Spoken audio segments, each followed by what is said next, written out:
on saanud 4 ja alustame siis volikogu erakorralise istungiga. Nagu ikka, palun telefoni lülitada vaikse peale, et koosolek kenasti sujub. Tänases erakorralise päevakorda on 4 päevakorrapunkti, kas kellelgi on küsimusi? Kes on päevakorra kinnitamise poolt, palun käega märkama. Poolt päevakord kinnitatud. Ja esimene päevakorrapunkt, valimisringkonna moodustamine ning mandaatide arvu määramine. Ettekandja Maiki Linna, palun.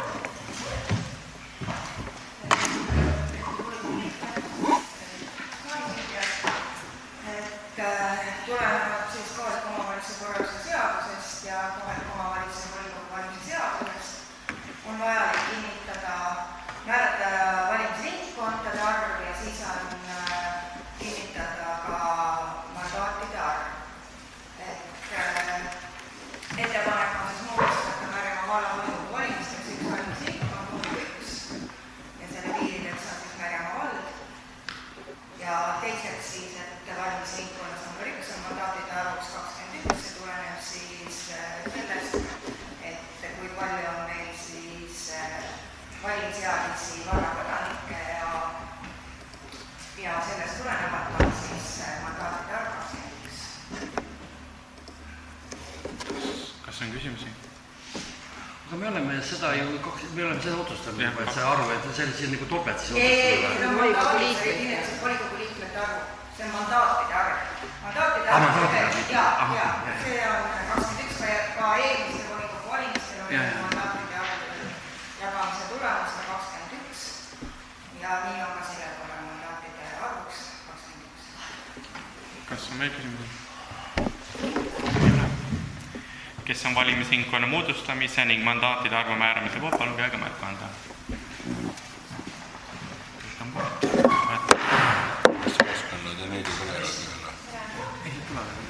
Nii, järgmine päevakorrapunkt, Märjamaa vallavolikogu 20. märts 2018, määrus number 20, Märjamaa vallavalitsusele hallatavate asutuste töötajate töötasustamise alused muutmine. Ettekandja Helen Rait, palun.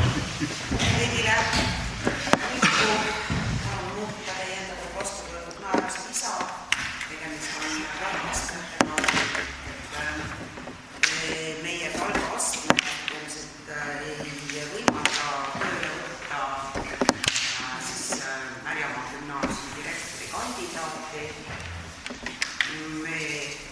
Valimiskomisjon valis välja 2 kandidaati ja nende palgasoovid olid ühesugused, sarnased, ütleme ka lähestikku ja see ei muutu meie palgaastmete sisse.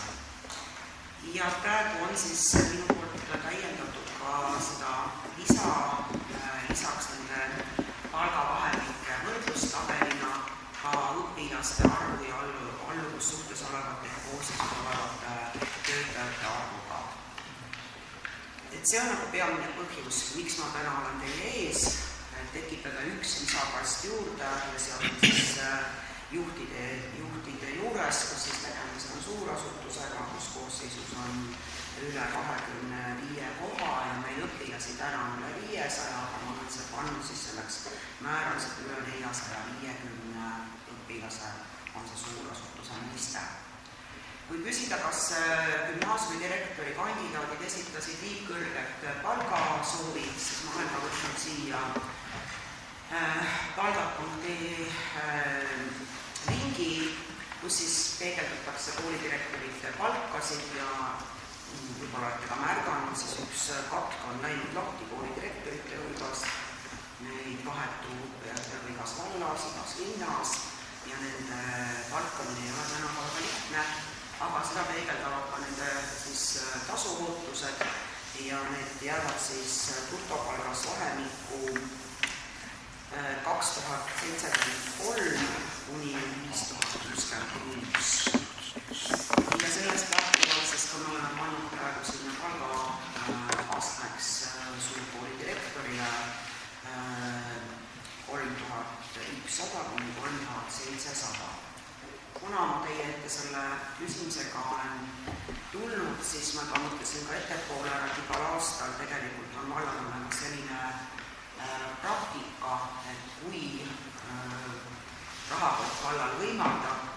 siis ka töötajate töötasusid tõstetakse või töötasufondi tõstetakse 10%. Ja et mitte olla jaanuaris jälle teie ees selle sama teemaga, siis ma ka praegu vaatasin üle meie tänaste töötajate töötasu ja tõstsin siis seda teist veergu selle 10% ulatuses, kus osutus vajalikuks. Ja vajalikuks ei osutus tõstmine juhtides, kus on suur asutused üle 20 koosseisulise koha ja kus kõik kuni 180 lasteasutusest. Nii et selline on siis see muutuse põhjendus ja palun meil siis kaaluda selle teie vastu võetud määruse lisamuutuse. Kas on küsimusi? Hariduskomisjon? Majanduskomisjon? Jah, majanduskomisjon ka toetab, aga küsimus oli palju ja saadi ka vastused. Kes on siis Märjamaa vallavalitsus hallatavad asutused töötajate töötasustamise aluste muutmise poolt, palun käega märku anda.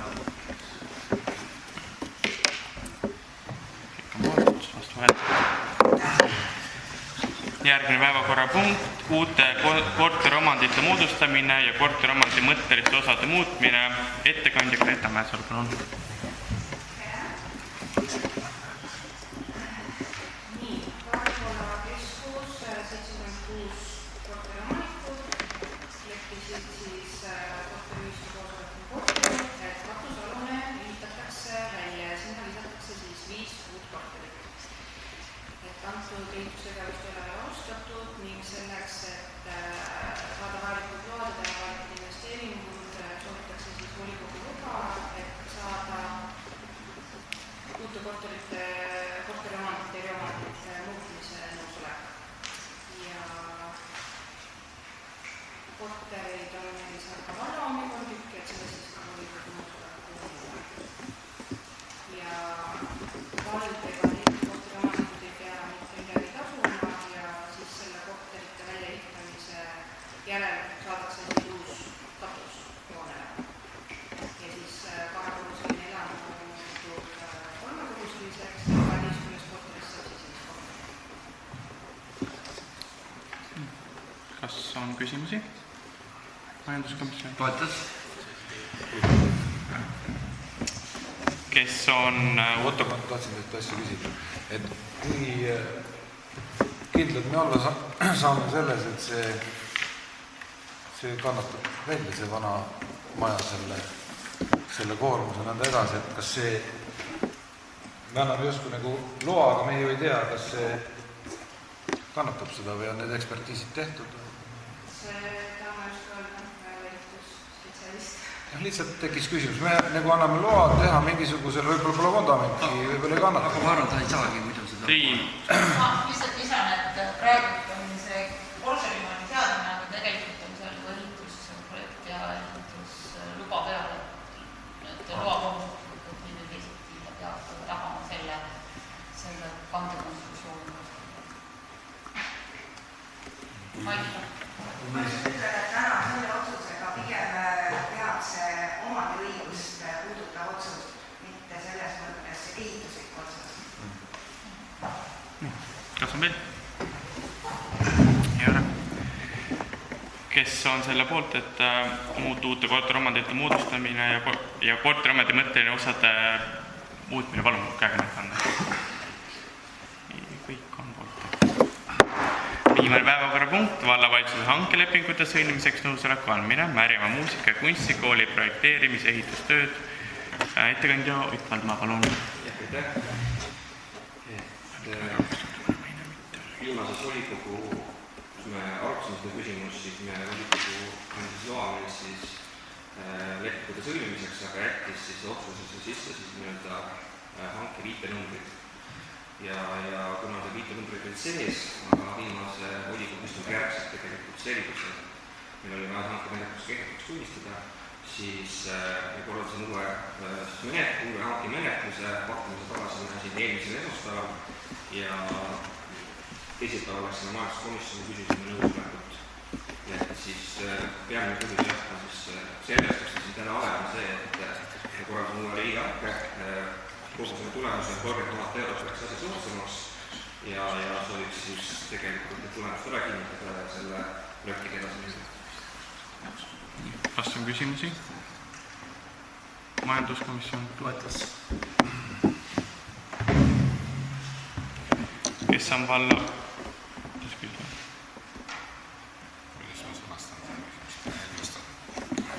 Kes on valla valitsuse hanke lepingute sõlmimiseks nõusoleku andmise poolt, palun käega märku anda.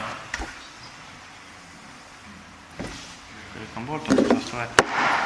Kommentaariks ütleb, ma tõstsin kätt sellepärast, et ma olen poolt koolihoone ruumide renoveerimise kohta.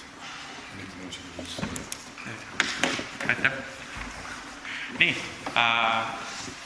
sellega on volikogu erakorralistung küll läbi, aga järgmise istungi aeg siis, et väikse Triin jälle siis ma saan. 19 ju kalendri järgi kolmas, siis ettepanek on 20.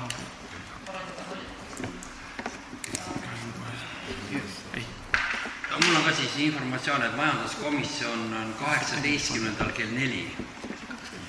18 esmaspäeval, jah. Et sellepärast siin juhataja parandasin. Kõik tahavad kell